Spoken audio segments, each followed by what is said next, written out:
Alexander Blackwood stood at the edge of the glass wall in his Manhattan penthouse, observing the city below as if it were merely another asset in his portfolio. The skyline, bathed in golden hour light, seemed smaller than it used to be.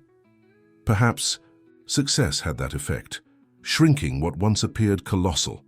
At 42, he had built Blackwood Biomedical from a startup into a billion-dollar enterprise that pioneered breakthrough treatments for previously untreatable conditions. The Wall Street Journal had christened him the medical Midas. Everything he touched turned to gold, or more accurately, to FDA-approved medications and cutting-edge medical technologies.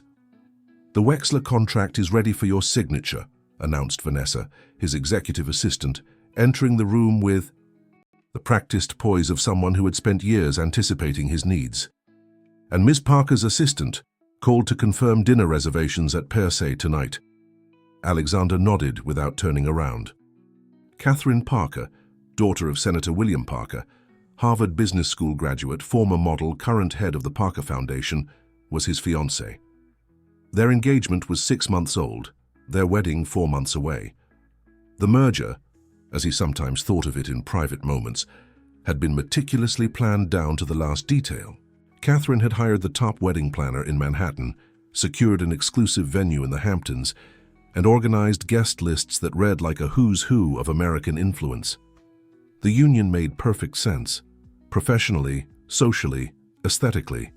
"I'll be there at 8, he replied, finally turning away from the window. The penthouse was immaculate, all clean lines, minimalist furniture, and strategic splashes of color from original artwork. Nothing out of place, nothing unexpected. Alexander preferred it that way. Unpredictability was the enemy of success. "Sir?"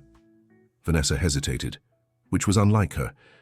"There's also a call holding on line 2. It's from Arizona. A hospital..."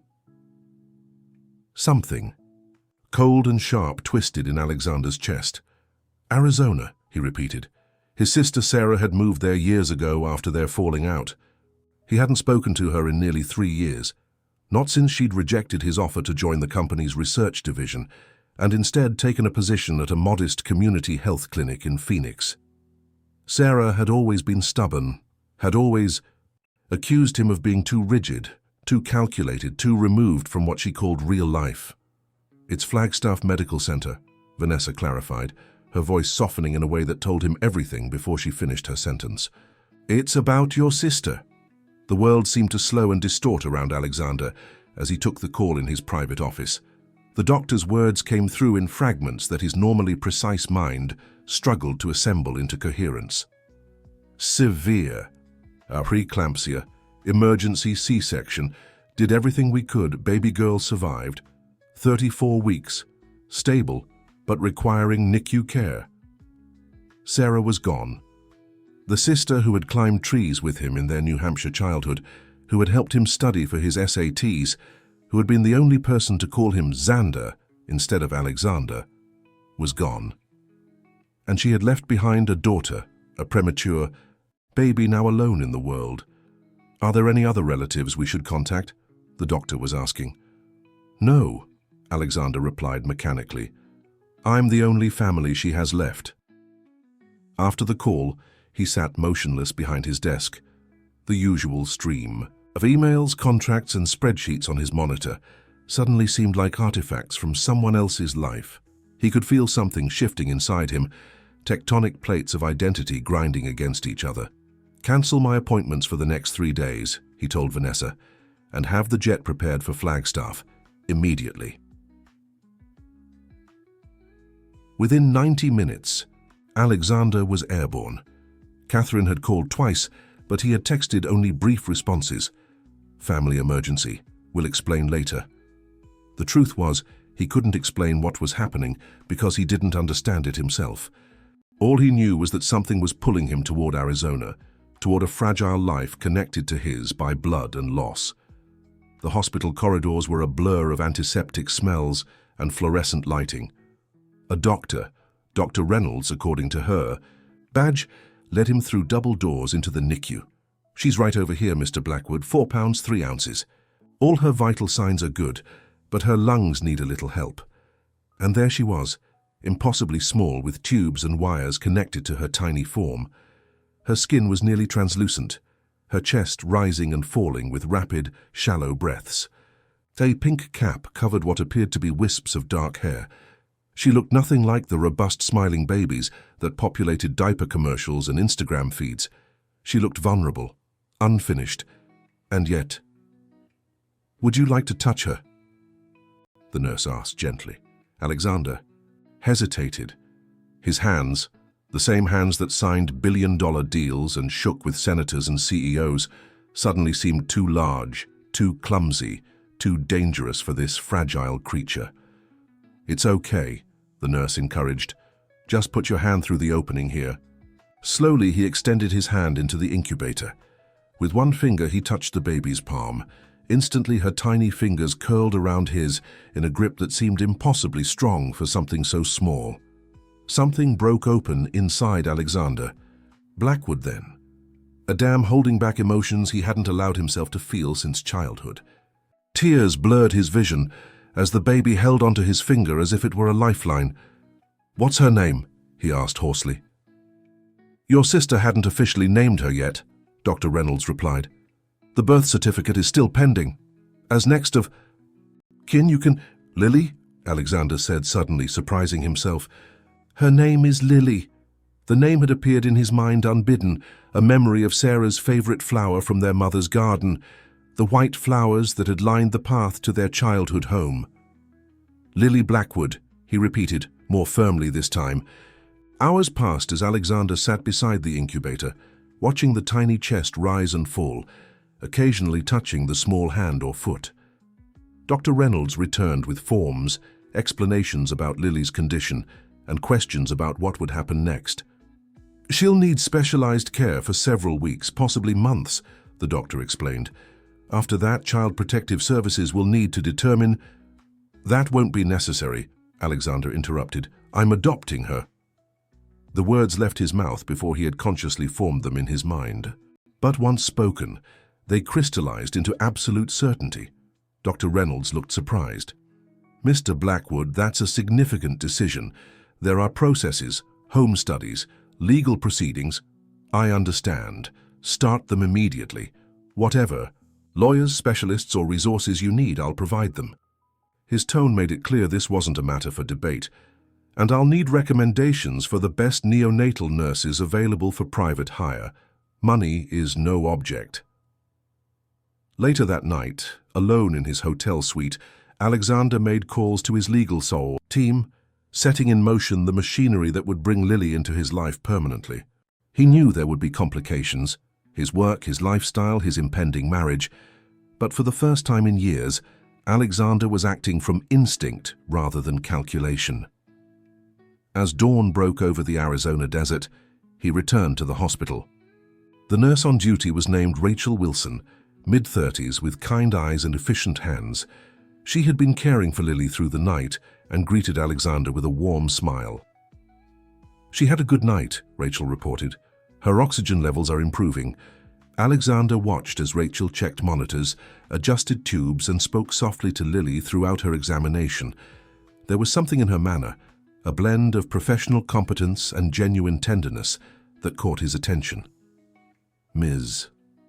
Wilson," he said impulsively, "would you consider taking a position as Lily's private nurse? I'll be taking her to New York as soon as she's stable enough to travel, and she'll need experienced care." Rachel looked startled. That's quite an offer, Mr. Blackwood. I would need to think about it." "Of course, take the time you need." He handed her his business card. "The compensation would be substantial, and you'd have whatever resources you require." What Alexander didn't yet know was that his impulsive offer would alter not just Lily's life, but his own, in ways he couldn't begin to imagine.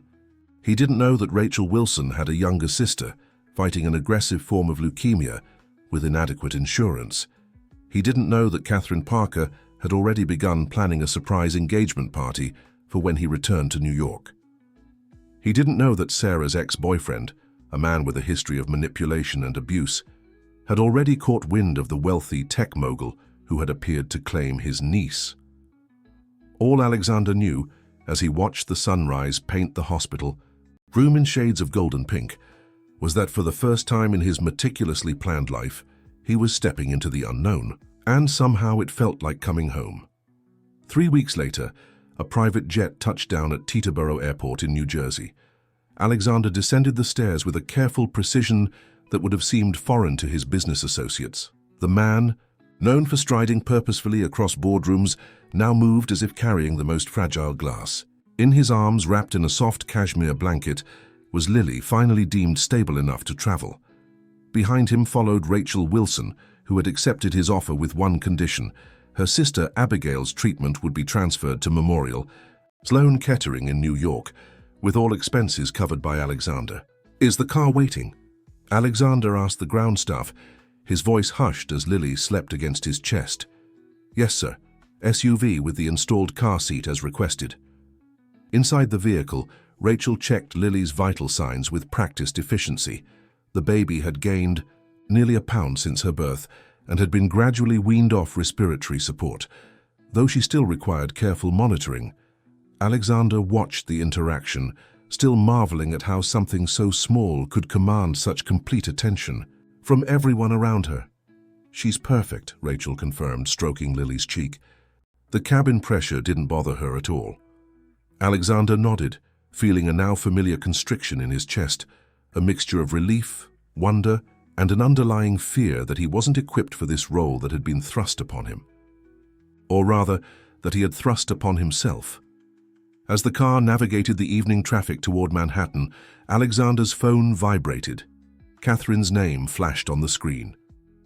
"Catherine," he answered, keeping his voice low. "Alexander, darling. Where are you? I've been trying to reach you for hours." He had updated her minimally over the past weeks, told her about Sarah, about the baby, about his decision to adopt. Catherine had expressed appropriate sympathy, but had been surprisingly quiet about the adoption. Too quiet, perhaps. "I'm on my way home. We just landed," he replied. "Perfect. Should I come over? I've been dying to see you, and we have so much to discuss about the Anderson merger." Alexander hesitated. "Actually, tonight isn't good. Lily just fell asleep and—" "Oh," Catherine's voice cooled several degrees. "Of course, the baby. Well, perhaps tomorrow then. Lunch at La Grenouille. Let me see how Lily settles in. I'll text you." The call ended with a tension that lingered in the air. Rachel, pretending not to have overheard, busied herself with checking Lily's blanket. "Ms. Parker sounds eager to see you," she observed neutrally. Alexander sighed. "Catherine is accustomed to certain priorities. This transition, they will take some adjustment." When they arrived at Alexander's penthouse, something seemed off. The lights were on, though he had left instructions for minimal staff presence for Lily's first night home. As the elevator doors opened directly into his foyer, he was assaulted by a wave of noise and light. "Surprise!" a chorus of voices erupted.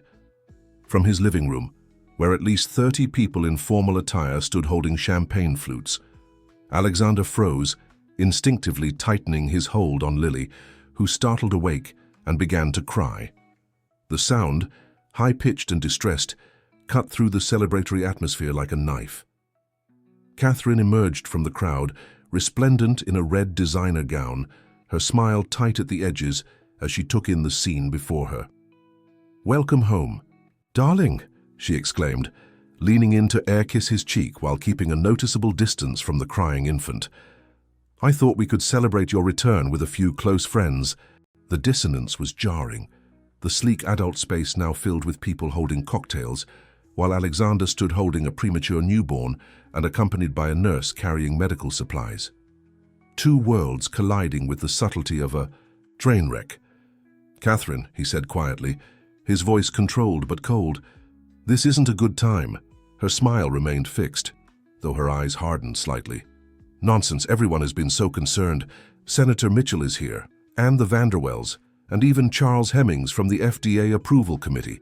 It would be rude not to at least say hello." She turned to Rachel with a dismissive glance. "Perhaps the nurse can take the baby to another room, the staff quarters, perhaps." Rachel's expression remained professionally neutral, but Alexander could see the judgment in her eyes. "That won't be necessary," he replied firmly. "In fact, I need to ask everyone to leave. Lily needs quiet and a controlled environment. She's only 3 weeks old and still medically fragile." A murmur ran through the assembled guests. Catherine's smile slipped entirely now, replaced by a look of shocked embarrassment. "Alexander, be reasonable. These people came specifically to see you. Some have flown in from DC. Then I apologize for their wasted journey, but my priority right now is Lily's well-being."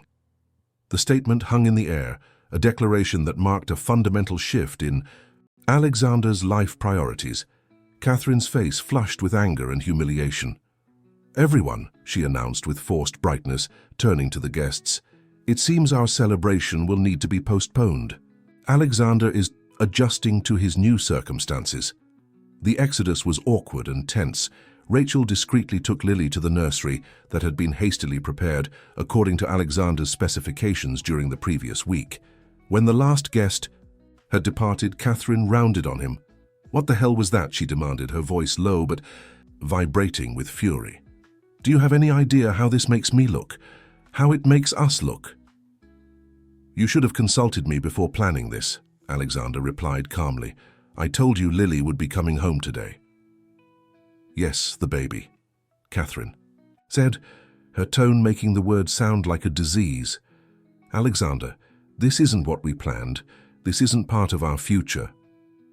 "Plans change." "Do they?" "Because you haven't actually discussed any of this with me. You went to Arizona, called to tell me your sister had died, and that you were adopting her baby, then practically disappeared for 3 weeks. And now you're back with a premature infant and some nurse who looks at me like I'm the villain in a Lifetime movie." Alexander moved to the windows, his usual refuge when emotions threatened to overwhelm his carefully maintained control. "I'm sorry if this has been difficult for you, Catherine. I know it's not what we expected, but Lily is my family, my only family now, and she needs me." "And I don't?" Catherine challenged, moving to stand beside him. She placed a manicured hand on his arm. "What about our wedding? What about the life we planned?" He turned to face her, studying the woman he had chosen as his partner. Catherine was objectively beautiful, intelligent, and socially impeccable. But in that moment, he saw something else, a calculating coldness that mirrored what he had once valued in himself. "I still want that life," he said slowly, "but with Lily in it." Catherine's expression shifted, a politician's daughter recalibrating her strategy. "Of course," she said, her voice softening. "I was just surprised, that's all. We'll figure this out together. Perhaps we could hire additional help. A full-time nanny? That way we can maintain our commitments while ensuring the baby has proper care." Something in her tone, the way she said the baby instead of Lily's name, triggered a warning in Alexander's mind. But before he could respond, Rachel appeared in the doorway. "Mr. Blackwood, Lily's running a slight fever. It's probably nothing. But given her history, I'd like to monitor her closely tonight." Alexander immediately moved toward the nursery, leaving Catherine standing alone by the window. As he left, he heard her murmur, "This isn't over, Alexander." The night passed in a blur of temperature checks, bottle feedings, and whispered reassurances. Rachel showed Alexander how to hold Lily while she took her temperature, how to support her head while feeding her, how to burp her tiny body afterward. By morning, the fever had subsided, but Alexander had made a decision. "I'm taking a leave of absence from Blackwood Biomedical," he announced over coffee as Rachel prepared Lily's morning bottle.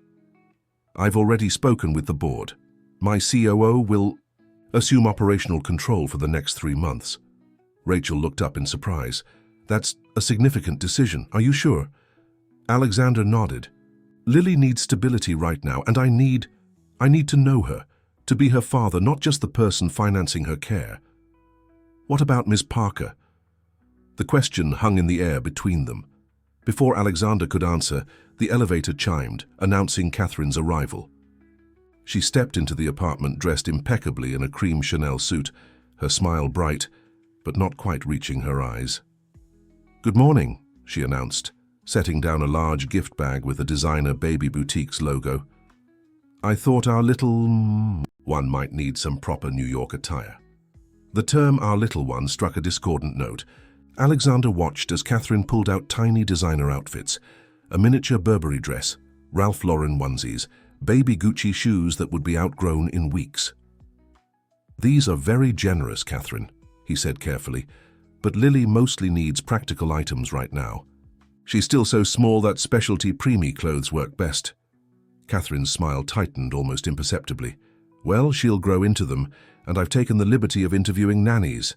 I have appointments set up for next week with the top 3 candidates." Alexander exchanged a glance with Rachel, who had gone very still. "I've already arranged for Lily's care," he said quietly. "Rachel will be staying on indefinitely."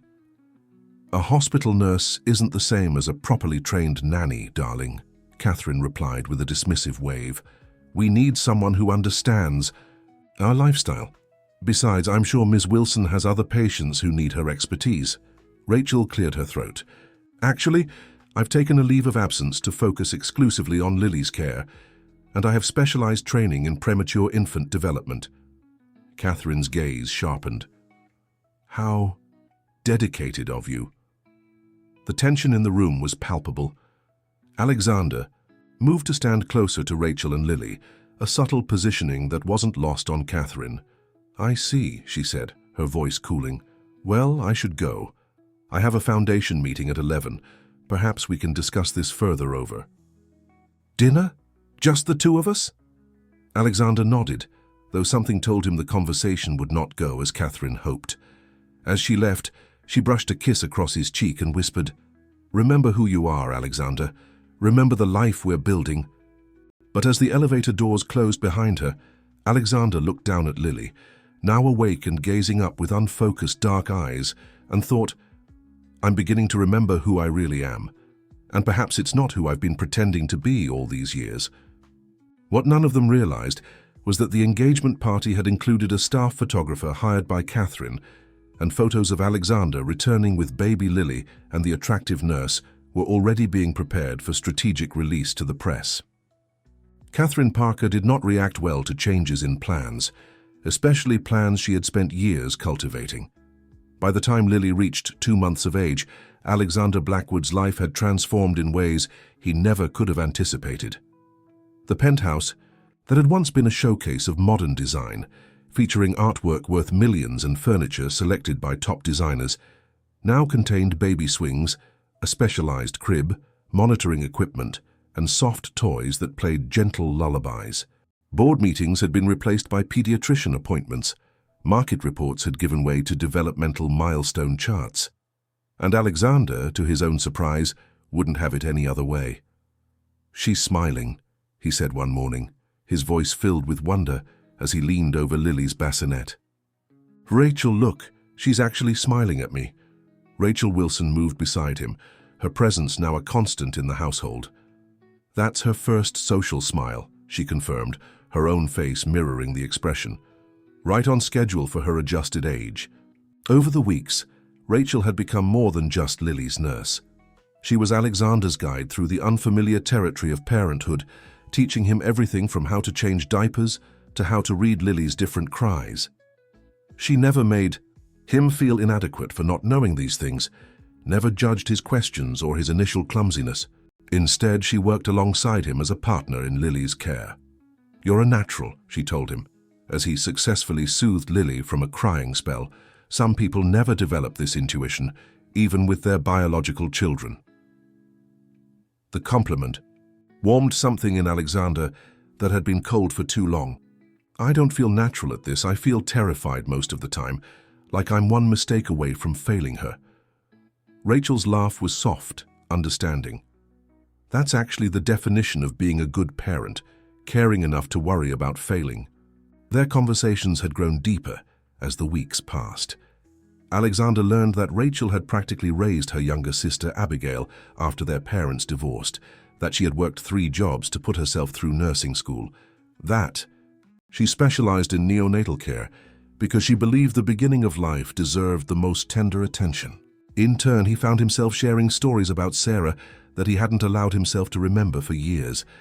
Their childhood adventures, her rebellious streak, her unfailing compassion. "She would have been an amazing mother," he said quietly, one evening as they shared a late dinner after Lily had finally fallen asleep. "Better than I am at being a father." "Different, maybe," Rachel replied, refilling his water glass. "Not better. Lily is thriving with you." These quiet moments together had become the highlight of Alexander's days. The honest conversations, the shared purpose, the absence of pretense that had characterized so much of his previous life. The same could not be said for his relationship with Catherine. Their dinner following his return to New York had been tense, with Catherine proposing what she called reasonable accommodations to incorporate Lily into their life. "We'll need to hire a live-in nanny before the wedding," she had insisted. "Someone who can travel with us. The Switzerland trip is non-negotiable. The Gerhardts have already arranged the skiing weekend, and for the benefit gala next month, we should make an appearance without the baby. Show everyone that we're still the same power couple." Alexander had listened silently, realizing with increasing clarity that Catherine wasn't suggesting they adapt their lives to include Lily. She was proposing they fit Lily into the margins of their existing lifestyle. "She's not an accessory, Catherine," he had finally said. "And I'm not the same person I was before." The statement hung between them, a truth neither had been ready to fully acknowledge. Since then, Catherine had kept her distance, making appearances at the penthouse with decreasing frequency. When she did visit, she brought extravagant gifts for Lily, but showed little interest in actually holding or interacting with the baby. She spoke about once things settle down or when we get back to normal, as if Alexander's transformation was a temporary aberration. Meanwhile, the business world had noticed his absence. Rumors circulated about Alexander Blackwood's sudden leave of absence. Speculation ran wild: health crisis, nervous breakdown, secret addiction treatment. The company's stock had initially dipped, then stabilized as his COO, James Whitaker, proved capable of maintaining operations. Alexander had expected to feel something about this, anxiety perhaps, or resentment, at having his professional reputation questioned. Instead, he found himself strangely unbothered. The empire he had built, the respect he had commanded, the deals that had once consumed his every waking moment, they all seemed less consequential when compared to Lily's first smile or the way her tiny hand wrapped around his finger. "Mr. Blackwood?" His security chief, Marcus, interrupted his thoughts as he sat in the nursery watching Lily sleep. "There's something you should see." Marcus handed him a tablet displaying the website of a prominent New York gossip column. The headline made, "His blood run cold. Tech tycoon's secret baby and the nurse who came between him and society fiancé." Below was a photo from the night he had returned to New York, Alexander holding Lily with Rachel beside him, while a stony-faced Catherine looked on from the background. The article insinuated that the baby might not be his niece at all, but rather the result of an affair with the attractive nurse who had mysteriously moved into his penthouse. "How did they get this?" Alexander demanded, fury rising in his chest. "The photo appears to have been taken by someone inside your apartment that night," Marcus replied carefully. "Someone at the party." Alexander's mind immediately went to Catherine's surprise engagement party, the photographer who had been circulating, supposedly documenting the event for their personal album. "Find out who leaked this," he ordered Marcus, "and contact our legal team. I want this taken down immediately." But even as Marcus nodded and left to make the calls, Alexander knew the damage was already done. The narrative was out there, distorted and sensationalized, but containing just enough truth to seem plausible. His phone began buzzing with notifications, colleagues, business partners, board members all reaching out for clarification. Alexander silenced it, his attention drawn to Rachel, who stood in the doorway looking pale. "I just saw," she said quietly. "Alexander, I'm so sorry. If my presence here is causing problems—" "Don't," he cut her off firmly. "This isn't your fault, and your presence here isn't a problem, it's essential. For Lily and—" He hesitated, then finished honestly, "for me." Something shifted in Rachel's expression, a softening, a question. Before either could speak further, Alexander's phone rang with a call that couldn't be ignored. "Catherine." did. You see it?" she demanded without preamble when he answered. "I did. This is exactly what I was afraid of. Your reputation, our reputation." "Did you do this, Catherine?" he asked directly, his voice low so as not to wake Lily. A beat of silence. "What are you suggesting?" "The photographer at your surprise party, the exclusive angle of the photo, the timing. You can't seriously think I would deliberately leak something this damaging," Catherine replied, indignation clear in her voice. "This hurts me too, Alexander." "Does it? Or does it serve your narrative that my commitment to Lily is damaging us?" "You're being paranoid," she snapped. "This is precisely why I've been saying we need to get back to our public engagements, to control the narrative." Alexander watched as Rachel quietly checked Lily's monitors, then slipped out of the room to give him privacy, always thoughtful, always respectful of boundaries. "I'm not interested in controlling the narrative," he told Catherine. "I'm interested in being Lily's father and giving her the stability she deserves." "And what about what I deserve?" Catherine's voice rose. "I've been patient, Alexander. I've tried to adapt to this bizarre situation you've thrust us into. But this can't continue. We need to make decisions about our future." "You're right," he replied, surprising himself with the calm certainty in his voice. "We do need to make decisions. Come over tomorrow evening, we'll talk properly." After ending the call, Alexander went in search of Rachel.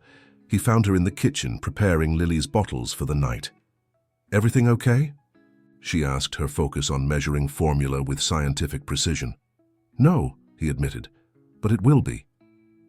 Rachel looked up, her eyes searching his face. "Catherine's upset about the article. Catherine's upset about Lily, about the changes in me, about the fact that I'm no longer following the script we wrote together." He leaned against the counter, suddenly exhausted. "I think I've been engaged to a stranger, Rachel. Or worse, I've been a stranger to myself. For so long that I chose someone who fit that false version of me." Rachel set down the bottle she was preparing. "Alexander," she began, then hesitated. "I don't want to overstep." "You never do," he assured her. "That's part of what makes you—" He trailed off, unsure how to finish the sentence without crossing a line that seemed increasingly blurry. The moment was interrupted by Alexander's phone ringing again. Unknown number. "Alexander Blackwood," he answered briskly. "Hello, Mr. Blackwood." The male voice was unfamiliar, with an edge that immediately put Alexander on alert. "Or should I call you Uncle Alex? I'm Jake Mercer, Sarah's boyfriend. I believe you have something that belongs to me." Alexander felt the floor shift beneath him. Sarah had mentioned a boyfriend during their last conversation years ago, but she had never shared details. "I'm not sure what you mean." "Let's not play games," Jake replied, his tone hardening. "My daughter, the one you've been parading around in the tabloids." Alexander moved away from Rachel, lowering his voice. "Your daughter? Do you have proof of paternity?" A dry laugh came through the line. "I have plenty of proof. Photos, emails, Sarah's own words. She told me all about her rich big brother who thought he was too good for the rest of us. Now suddenly you're playing daddy with my child? I don't think so." "Sarah never mentioned you were still in contact," Alexander said carefully. "There's a lot Sarah didn't tell you." The implied threat hung in the air. "But here's what I'm telling you. I want what's mine. And if you don't want certain information about your sister becoming public, you'll make it worth my while to walk away." The conversation continued for several more minutes, with Jake outlining his demands. A 7-figure sum in exchange for signing away his parental rights and maintaining his silence about unspecified details regarding Sarah's life. By the time Alexander ended the call, Rachel was watching him with concern. "What's wrong?" she asked immediately. "Who was that?" Alexander hesitated, torn between his instinct to handle problems alone and his growing trust in Rachel. "Someone claiming to be Lily's biological father. He wants money." Rachel's face paled. "Do you believe him?" "I don't know, but I'm going to find out." Alexander was already texting Marcus, instructing him to begin a thorough background investigation on Jake Mercer. And if he thinks he can use Lily as leverage, He has no idea who he's dealing with. That night, after Rachel had gone to her room and Lily was asleep in her crib, Alexander sat alone in the dimly lit nursery, watching the gentle rise and fall of his daughter's chest. The thought came naturally now. His daughter. Not his niece, not Sarah's baby, but his daughter. The legal adoption proceedings were still ongoing, but in his heart, the bond had already formed, unbreakable and fierce. The threats from Jake. Mercer gnawed at him, not because of any financial implications. Money had never been Alexander's concern, but because of the potential emotional upheaval for Lily. She had already lost so much. He wouldn't let her become a pawn in some extortion scheme. As dawn broke over Manhattan, Alexander made two decisions. First, he would meet with Catherine and have the conversation they both knew was coming. Second, he would protect Lily at all costs, not just from Jake Mercer, but from anyone who threatened the fragile new world they were building together. The investigation into Jake Mercer revealed exactly what Alexander had suspected. Marcus delivered a comprehensive file documenting a history of fraud, manipulation, and emotional abuse. 3 other women had taken out restraining orders against him in the past 5 years. He had been arrested twice for extortion, though charges had eventually been dropped when witnesses became reluctant to testify. Most telling was the timeline. Jake and Sarah had broken up months before her pregnancy, making his paternity claim biologically implausible at best. "He's counting on you paying him off quickly to avoid scandal," Marcus concluded as they reviewed the file in Alexander's home office. "People in your position usually do." Alexander's jaw tightened. "I'm not most people, and he picked the wrong child to target. How do you want to proceed, sir?" "Set up a meeting. Let him think I'm considering his offer." Alexander's voice was calm, but his eyes had the cold focus that had made him legendary in business negotiations. "And contact Roger Sullivan at the FBI's Financial Crimes Division. Jake Mercer is about to discover that extortion has consequences." Before he could implement this plan, however, Alexander had another difficult conversation awaiting him.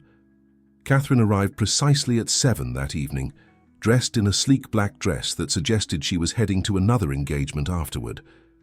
Her perfume, an exclusive French scent she had worn since they met, filled the foyer as she air-kissed his cheek. "Alexander," she greeted him coolly, "I see we're still in baby mode." Her eyes took in the infant swing visible in the living room and the soft classical music playing from the nursery monitor. "Lily is asleep," he replied. "Rachel is with her. We can talk privately in my office." Catherine followed him, her high heels clicking sharply against the hardwood floors. Once inside the office, she declined his offer of a drink and sat rigidly on the edge of a leather chair. "I think we both know what this conversation is about," she began, her tone businesslike. "The question is whether we're going to salvage what we've built or throw it away over this situation." Alexander studied her. The woman he had once thought represented the perfect partner. Beautiful, intelligent, connected, ambitious. She had been the living embodiment of his carefully constructed life plan. Yet now, looking at her, he felt nothing but a distant appreciation, as if evaluating a painting he had once considered purchasing. "You're right," he acknowledged. "We do need to be honest with each other. Catherine, I've changed. The life I thought I wanted, the life we planned together, doesn't fit who I am anymore." She flinched slightly but recovered quickly. "This is grief talking, Alexander. You lost your sister. You feel guilty about your estrangement and you're overcompensating by taking in her child. It's understandable, but it's not a basis for destroying everything we've worked for." "It's not grief," he countered, "or at least not only grief. Lily has shown me what really matters, who I really am beneath all the acquisitions and accomplishments." Catherine's expression hardened. "And what about me? Where do I fit in this new enlightened existence of yours? Am I supposed to become some kind of corporate trophy wife who suddenly embraces motherhood to a child that isn't even ours?" The question hung between them, its brutal honesty stripping away any pretense. "You deserve someone who wants the same things you do," Alexander said quietly. "We both know that isn't me anymore." Catherine stood abruptly, pacing toward the window. So, you're just ending it? 4 years, a 6-month engagement, all the plans we made gone because you've had some sort of midlife crisis awakening? I'm sorry, he said, meaning it. I never intended to hurt you. She turned back to him, her expression shifting from anger to calculation. What about the foundation gala next month? The merger announcement, the Hamptons wedding with half of New York's elite already committed to attending? Alexander realized with sudden clarity that Catherine was more concerned about the social and professional implications than any emotional loss. It confirmed what he had already begun to suspect. Their relationship had been a merger of convenience, not a union of hearts. We'll issue a joint statement citing mutual decision and personal growth, he offered. I'll attend the Foundation Gala solo as a major donor. The merger will proceed as planned. It makes business sense regardless of our personal relationship. Catherine studied him for a long moment, her mind visibly processing the options, weighing costs and benefits. It was the same expression she wore when analyzing investment opportunities. You know what people will say, she said finally, that you left me for the nurse, that the baby is yours, that our entire relationship was a sham. People will talk regardless. We both know the truth. A cold smile touched her lips. Do we? Sometimes the truth is what people choose to believe. Alexander, you built your reputation on being calculated, controlled, visionary. Now you're throwing it all away to play house with a nurse and someone else's child. The board won't look kindly on this kind of instability. The veiled threat wasn't lost on him. Catherine's father sat on the boards of several major financial institutions, including one that had heavily invested in Blackwood Biomedical's latest research initiatives. If you're threatening my company, I'm simply pointing out consequences, she interrupted smoothly. Actions have them after all. Isn't that what you always say? She gathered her purse and stood. I'll have my things removed from the penthouse tomorrow. You can have your lawyer contact mine regarding the ring. As she reached the door, she paused, delivering her parting shot without turning around. You'll regret this, Alexander. When the novelty wears off and you realize what you've sacrificed, you'll remember that I offered you a compromise. I would have accepted the child eventually on our terms, but you chose this. With that, she was gone, the scent of her perfume lingering like a ghost of the life he had almost led. Alexander remained in his office for a long time afterward, processing the encounter. He had expected to feel regret, perhaps even doubt. Instead, he felt only relief, as if he had set down a heavy burden he'd been carrying for years without realizing its weight. When he finally emerged, he found Rachel in the kitchen preparing a cup of tea. She looked up as he entered, her expression questioning but not intrusive. It's over, he said simply. Rachel nodded, accepting the information without pushing for details. Tea? She offered, already reaching for a second cup. It was such a small gesture, ordinary, domestic, thoughtful, yet it touched Alexander more deeply than any grand romantic gesture from Catherine ever had. They sat together at the kitchen island, drinking tea in comfortable silence as the city lights twinkled beyond the windows. My sister's treatment is going well, Rachel said eventually. The doctors at Sloan Kettering are amazing. Her latest scans show significant improvement. I'm glad, Alexander replied sincerely. Over the weeks, he had met Abigail several times and had been struck by her resilience and wry humor in the face of such aggressive illness. She reminded him of Sarah in many ways. She wants to come visit when she's stronger, Rachel continued. She's become quite attached to Lily from all my stories and photos. Alexander smiled. I'd like that. Lily should have family around her, people who genuinely care about her. Rachel hesitated, then said softly, You're building that for her, Alexander. A family. It might not look like what you originally planned, but it's real. Their eyes met across the kitchen island, and something unspoken passed between them, an acknowledgement of feelings that had been growing steadily despite professional boundaries and complicated circumstances. Before either could speak further, Alexander's phone buzzed with a text from Marcus. Mercer confirmed for meeting tomorrow, 2 p.m., security arrangements in place. Reality intruded, reminding Alexander that the path forward still contained obstacles. He showed Rachel the message, having already shared with her the details of Jake's extortion attempt and the evidence against his paternity claim. "Be careful," she said, concern evident in her voice. "Men like that can be unpredictable when cornered." "Marcus will have security in place," he assured her, "and the FBI is ready to move on my signal." The following afternoon, Jake Mercer arrived at the private meeting room Alexander had arranged in a midtown hotel.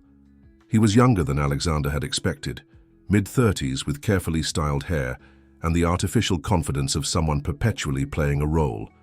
His handshake was too firm, his smile too practiced. "Mr. Blackwood," he greeted, settling into the chair across from Alexander. "I appreciate you taking this matter seriously." "I take my niece very seriously," Alexander replied, emphasizing the relationship deliberately. "That's why I've had my team thoroughly investigate your claims." Jake's smile didn't waver, but something flickered behind his eyes. "Investigation? That wasn't necessary. I have all the proof you need right here." He patted a manila envelope on the table. "Before we get to that, I'd like to understand exactly what you're proposing," Alexander said, his voice neutral. The recording device hidden in his watch was capturing every word. Jake leaned forward, dropping any pretense of warmth. "It's simple. I'm Lily's biological father. I have rights, but I'm willing to sign away those rights for appropriate compensation. Let's say $5 million non-taxable offshore account. You get the kid, I get on with my life, everybody wins." "And if I refuse?" Jake's expression hardened. "Then I go public. I file for custody. I share everything I know about your sister, her struggles, her secrets. It would make a fascinating tabloid story, don't you think? Tech billionaire's sister's sordid past exposed. Not great for company stock prices." Alexander's face remained impassive, even as fury burned through his veins at the casual way this man threatened to desecrate Sarah's memory. "I see," he said calmly. "And these proofs you mentioned?" Jake slid the envelope across the table. Inside were photos of him with Sarah, screenshots of text messages, and what appeared to be a handwritten letter. "DNA test would confirm it all, of course," Jake added smugly. Alexander examined the materials carefully. The photos were genuine but dated from over a year ago. The text messages appeared recent but showed signs of digital manipulation. The letter's handwriting resembled Sarah's but contained phrases she would never have used. "Interesting," Alexander commented. "Now let me share what my investigation uncovered." He opened his laptop and turned it toward Jake, displaying a comprehensive timeline that proved conclusively that he couldn't be Lily's biological father, along with police reports from his previous extortion attempts. Jake's confidence faltered, visibly. "Those records are sealed. How did you—" "I have resources," Alexander interrupted coldly.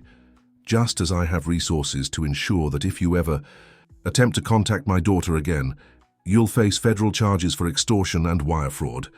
The FBI is particularly interested in your pattern of targeting vulnerable women and their families." The color drained from Jake's face. "You're bluffing."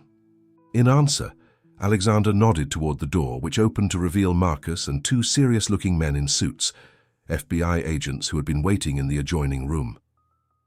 "Mr. Mercer," one of them said, stepping forward, "we'd like to ask you some questions about several interstate financial transactions." What followed was the controlled chaos of an arrest. Miranda rights read, handcuffs applied, Jake's increasingly desperate protests falling on deaf ears. As he was led away, he turned back to Alexander with naked hatred in his eyes. "This isn't over, Blackwood."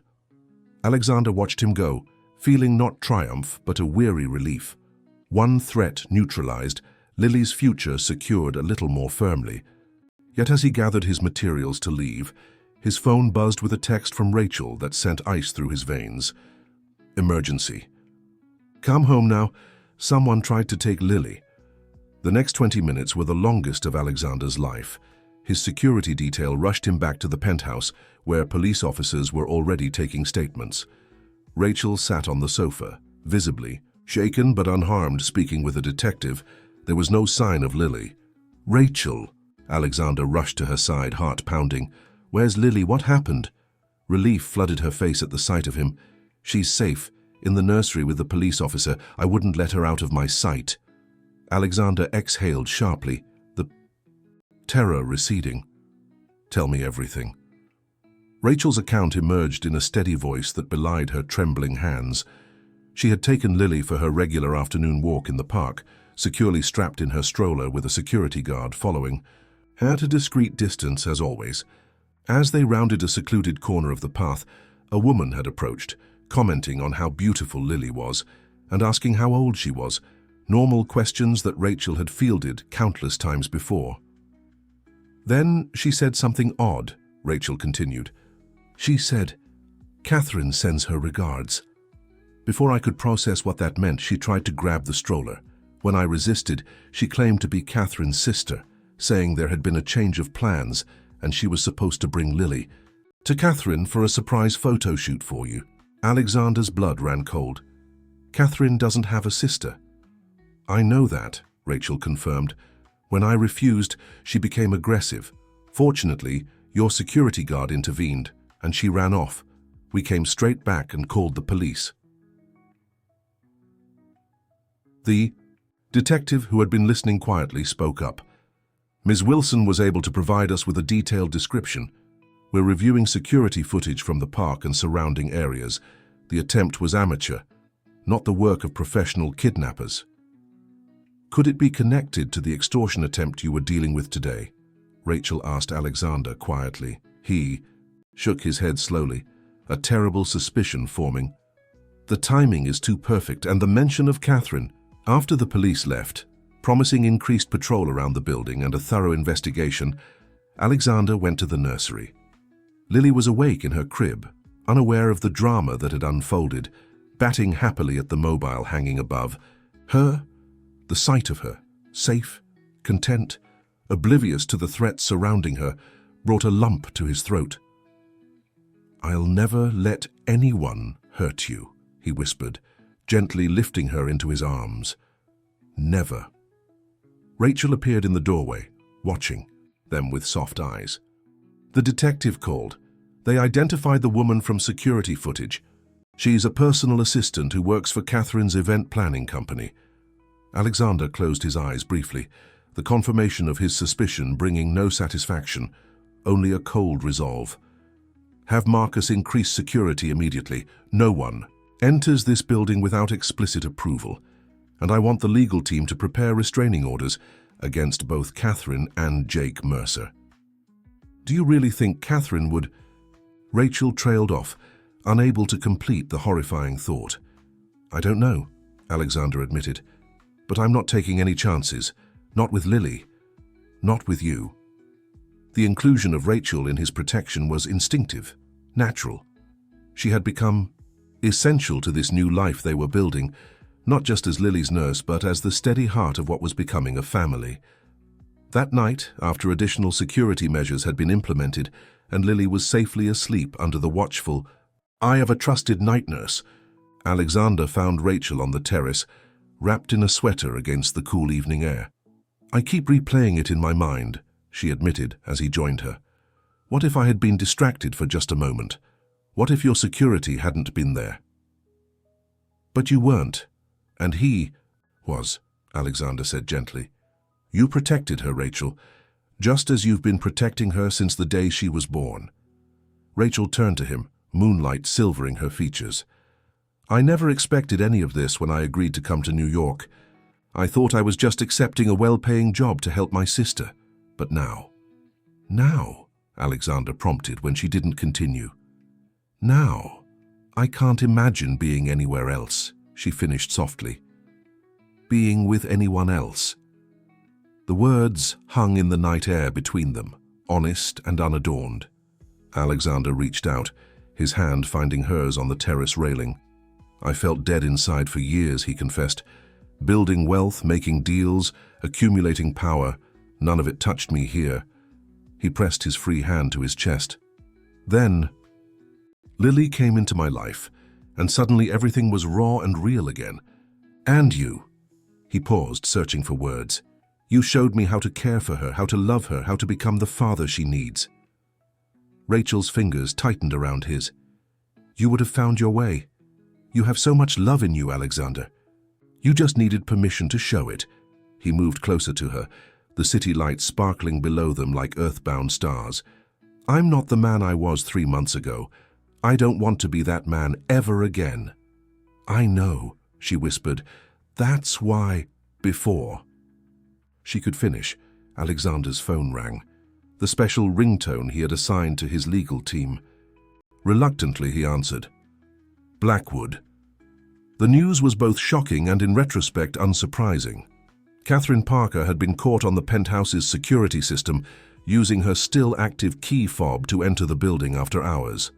Security footage showed her accessing the kitchen, examining Lily's prepared bottles in the refrigerator, and adding an unidentified substance to them before leaving. "The bottles have been secured for testing," his lawyer informed him. "Police are en route to Ms. Parker's residence now with a warrant." As Alexander relayed the information to Rachel, her face paled with horror. She tried to poison Lily. Why? What could she possibly gain? Alexander's expression was grim. Control, revenge. In her mind, Lily took everything from her, her fiancé, her planned life, her social standing. Catherine doesn't lose, ever. Rachel moved instinctively toward the nursery, needing to verify with her own eyes that Lily was safe. Alexander followed, equally driven by the primal need to protect. Together they stood over the sleeping infant, watching the gentle rise and fall of her chest. 3 months later, the first rays of sunrise illuminated the sprawling grounds of Alexander's newly acquired estate in the Berkshire Mountains of Massachusetts. The colonial-style mansion, built in the 1800s and meticulously restored, stood surrounded by ancient oak trees and gardens just beginning to bloom with spring flowers. It was worlds away from the glass and steel penthouse in Manhattan, both in distance and in spirit. Alexander sat on the wraparound porch, coffee in hand, watching as morning mist rose from the small lake at the edge of the property. The events following Catherine's arrest had unfolded with the rapid intensity of a storm. Media frenzy, emergency, board meetings, public statements, legal proceedings. The substance found in Lily's bottles had been identified as a concentrated laxative that, while not lethal, would have caused severe dehydration and distress in an infant Lily's size, potentially dangerous enough to require hospitalization. Catherine had been arrested and charged with attempted assault and breaking and entering. Her legal team had quickly negotiated a plea deal that included psychiatric evaluation, probation, and a restraining order prohibiting her from coming within 500 feet of Alexander, Rachel, or Lily. The scandal had rocked New York society, with former friends and allies quickly distancing themselves from Catherine Parker. For Alexander, the incident had clarified what had been forming in his mind for weeks. New York was no longer where he wanted to raise his daughter. The constant scrutiny, the social politics, the relentless pace, none of it aligned with the life he now envisioned. When the Massachusetts property had come on the market, he had purchased it immediately, seeing in its spacious rooms and peaceful surroundings the perfect place for Lily to grow. But the move represented more than just a change of scenery. It marked Alexander's definitive step away from his old life. 2 weeks after Catherine's arrest, he had stunned the business world by announcing his permanent resignation as CEO of Blackwood Biomedical. While maintaining majority ownership, he had elevated James Whitaker to chief executive and reduced his own role to non-executive chairman, a position that required only quarterly board meetings and occasional strategic input. With the capital, from selling his Manhattan properties and liquidating various investments, Alexander had established the Sarah Blackwood Foundation for Maternal and Infant Health, dedicated to supporting research and community programs for high-risk pregnancies and premature births. The foundation's first initiative had been a state-of-the-art NICU wing at the very hospital in Flagstaff where Lily had been born. "There you are," Rachel's voice broke through his reflections as she stepped onto the porch, Lily balanced on her hip. At 8 months old, adjusted for her prematurity, Lily was thriving, her dark curls reminiscent of Sarah's, her curious eyes taking in the world, with the same intensity Alexander brought to everything he valued. Just enjoying the sunrise," he replied, setting down his coffee to reach for Lily, who came to him willingly, small hands patting his cheeks in what had become their morning ritual. "Did you sleep well, little one?" Lily's answer was a stream of babbling sounds that somehow conveyed more joy than any adult language could manage. Alexander listened with exaggerated seriousness, nodding as if she were delivering a profound philosophical discourse. "I completely agree," he told her solemnly. "The rabbits in the garden are indeed fascinating." Rachel laughed, taking the seat beside them and pouring herself coffee from the carafe on the small table. "She's becoming quite the conversationalist. Like her aunt," Alexander said softly, the mention of Sarah no longer bringing sharp pain, but a gentle ache of remembrance. He had begun sharing stories about Sarah with Lily during their quiet moments together, determined that she would grow up knowing the brave, compassionate woman who had given her life. Rachel's hand found his on the armrest between their chairs, a casual touch that still sent warmth through him.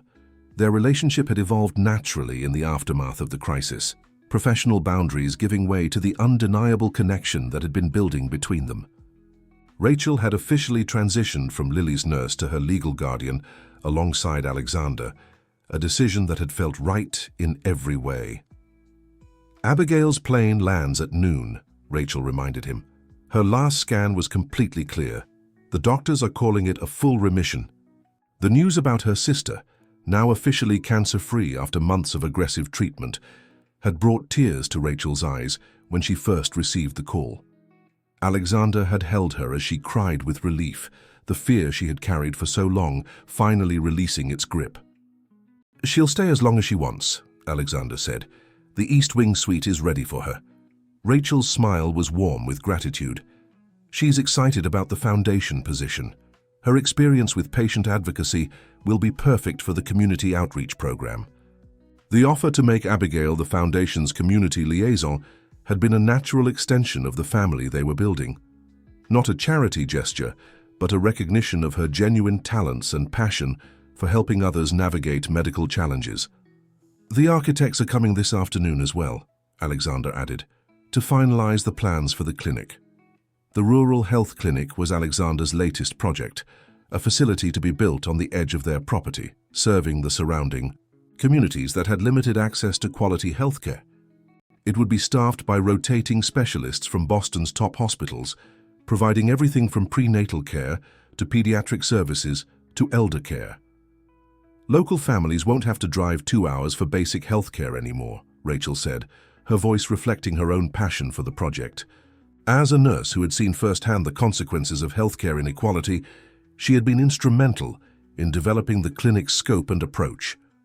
Their conversation was interrupted by the arrival of Martha, the housekeeper they had hired from the nearby town, a grandmotherly woman with 4 decades of childcare experience who had quickly become an essential part of their household. "Morning, folks," she greeted cheerfully. "Breakfast is ready when you are. I made those blueberry pancakes Miss Lily seemed to enjoy yesterday." Lily, recognizing the word pancakes, bounced excitedly in Alexander's lap. Her first solid foods had been introduced in recent weeks, leading to delightful discoveries about her preferences. Blueberries were a definite favorite. "We'll be right in, Martha," Rachel replied, just enjoying the morning a bit longer. As Martha returned inside, Alexander gazed out at the property, at the gardens where Lily would learn to walk, the trees she might one day climb, the lake where he would teach her to swim. It was so different from his own childhood of boarding schools and distant parents, of achievements valued over affection. "Penny for your thoughts?" Rachel asked softly. "I was just thinking about how different Lily's childhood will be from mine," he admitted.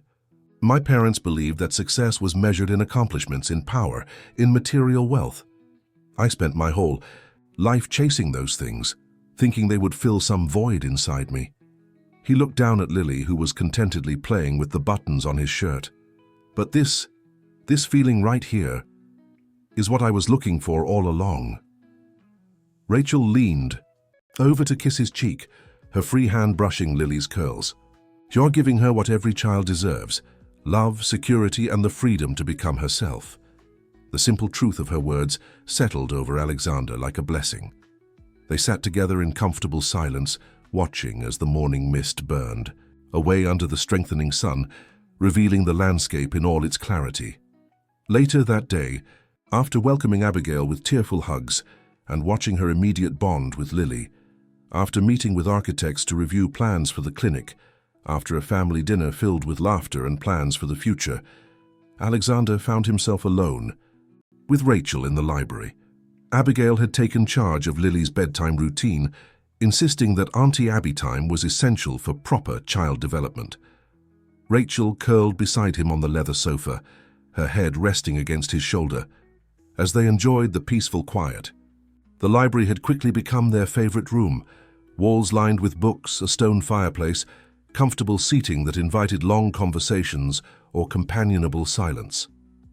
"I received the final adoption decree today," Alexander said, reaching into his pocket for the official document he had been carrying all day, waiting for the right moment to share it. "Lily is legally, officially, irrevocably my daughter now."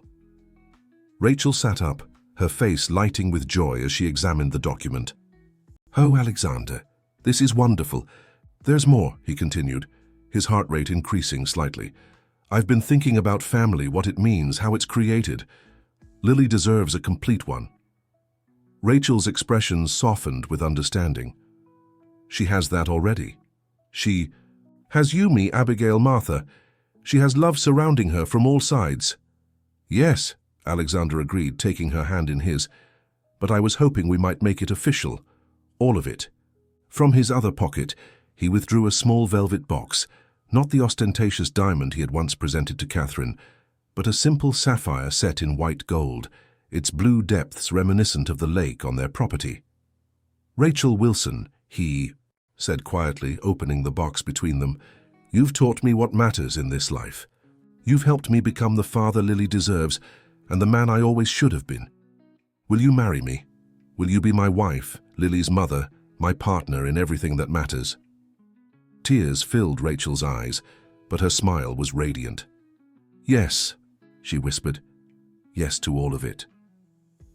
As he slipped the ring onto her finger, Alexander felt the last pieces of his new life falling perfectly into place, not through calculation or strategic planning, but through the mysterious alchemy of love freely given and received. Their wedding took place 4 months later on the property, an intimate gathering of those who truly mattered in their lives. Abigail, now thriving in her role with the foundation, served as Rachel's maid of honor. James Whitaker, who had become a genuine friend rather than merely a business associate, stood as Alexander's best man. Martha and her extended family attended as honored guests. Lily, now able to sit up independently and developing a charming habit of waving at everyone she saw, was the center of attention in a dress that matched her mother's. The ceremony was held beside the lake, where wildflowers grew in natural abundance. When it came time for vows, Alexander and Rachel had each written their own, speaking from hearts that had found their perfect counterparts. But the most poignant moment came afterward, when Alexander knelt down to Lily's level, where she sat on Abigail's lap. "And to you, Lily Sarah Blackwood," he said, his voice carrying clearly across the hushed gathering, "I make these additional promises to protect you fiercely while teaching you to be strong, to guide you gently while encouraging you to find your own path, to show you this beautiful world while helping you create your place within it, and most of all, to love you unconditionally, every moment of every day, for all the days of my life." The reception that followed was joyful but relaxed. Good food, heartfelt toasts, dancing that continued as the sun set and lanterns illuminated the garden. When Lily finally succumbed to exhaustion, Martha whisked her away to bed with promises to monitor the baby monitor, so the newlyweds could enjoy their celebration. It was nearly midnight when Alexander and Rachel found themselves alone by the Yaaidu starlight reflecting on the calm water surface. The sounds of the last departing guests faded in the distance as they stood wrapped in each other's arms, savoring the perfection of the moment. "Did you ever imagine your life would turn out like this?"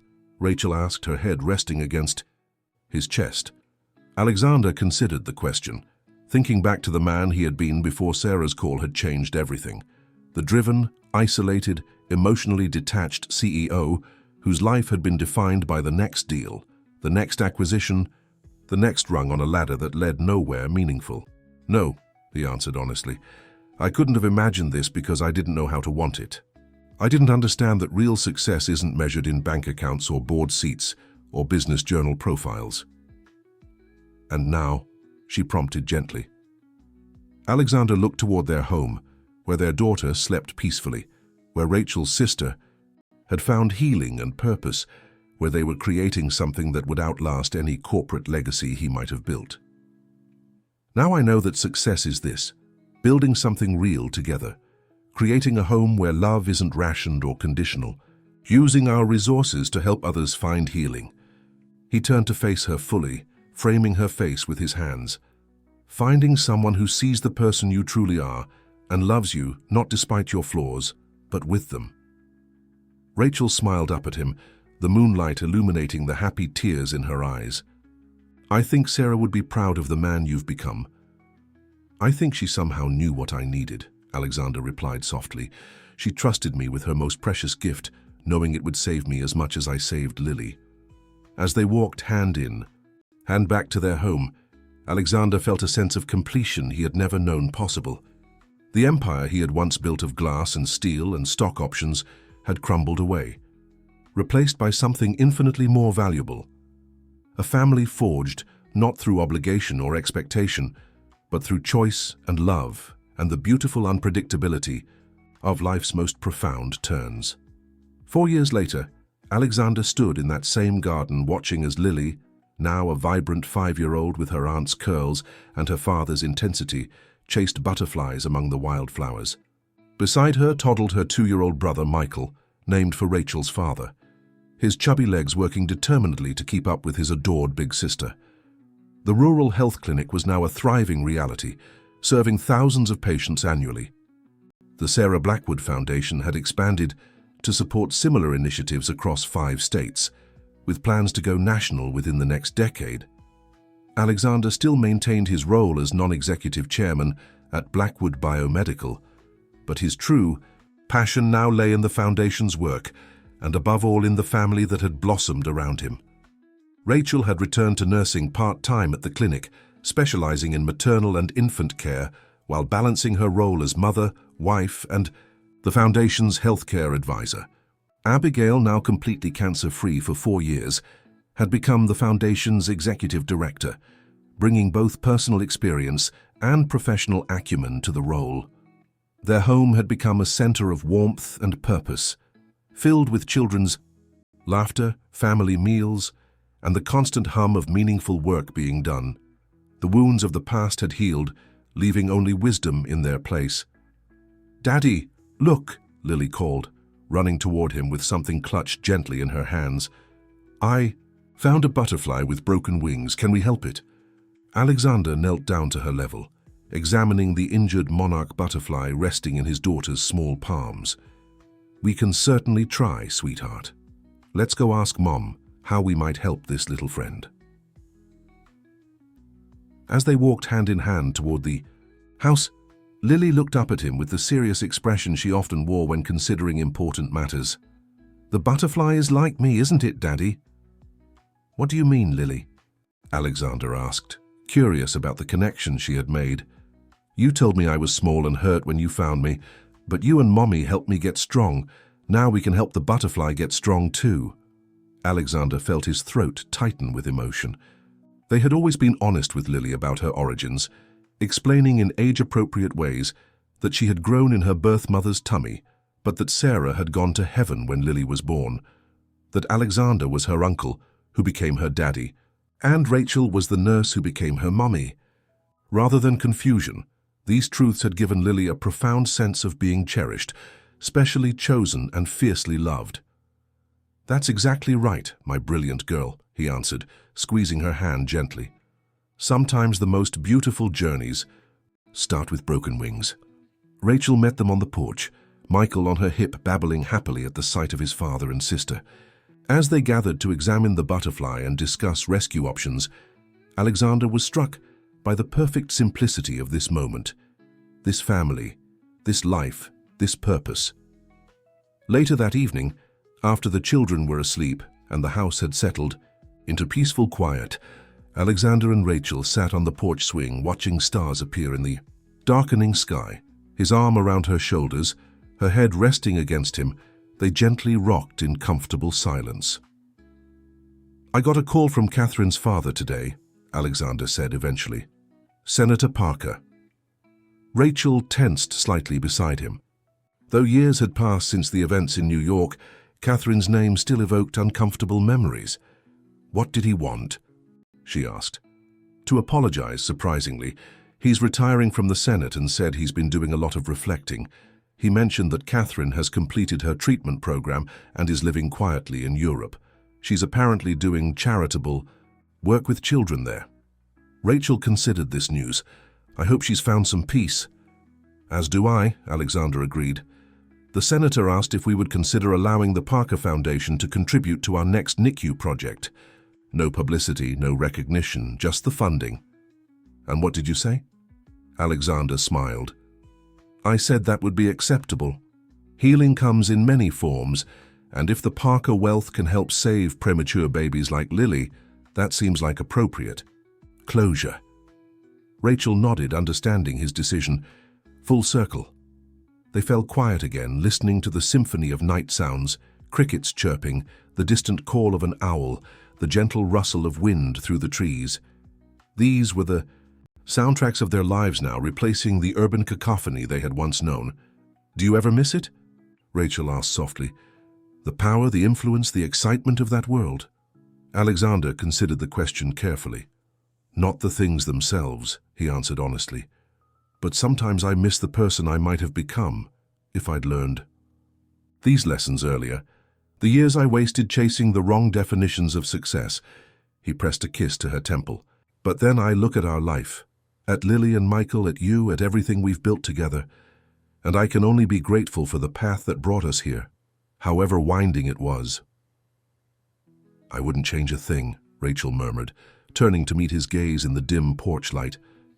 "Not one single moment." In that ordinary yet extraordinary evening, two people in love, their children sleeping safely under the same roof, their work bringing healing to others, their hearts full and peaceful, lay the answer to a question Alexander had spent decades of his life pursuing without ever properly articulating: what makes a life well lived? Now he knew. It wasn't acquisition, but contribution. Not control, but connection. Not perfection, but purpose. And above all, it was love. Given freely, received gratefully, and passed on generously to a world in desperate need of it. As if sensing his thoughts, Rachel leaned up to kiss him gently. "Let's go in. Tomorrow's another big day." Hand in hand, they walked into the home they had created together, a place where broken wings were mended, where new lives began, and where the truest measure of wealth had nothing to do with money at all. Fimda Historia. Dear listeners, we hope Alexander and Rachel's journey has touched your heart as deeply as it has touched ours. The path from ambition to love, from success to significance, is one that many of us walk in our own ways. If you've been moved by this tale of family, forged through unexpected circumstances and love that transcends biology, we invite you to join our community of storytellers and listeners. Click the subscribe button to your left to receive notifications about our new stories that explore the complex tapestry of human connection. If this narrative resonated with you, please consider giving it a thumbs up and sharing your thoughts in the comments below. We release new heartfelt stories daily, each examining the extraordinary moments that transform ordinary lives. What unexpected turn changed the course of your life? What broken wings have you helped to mend?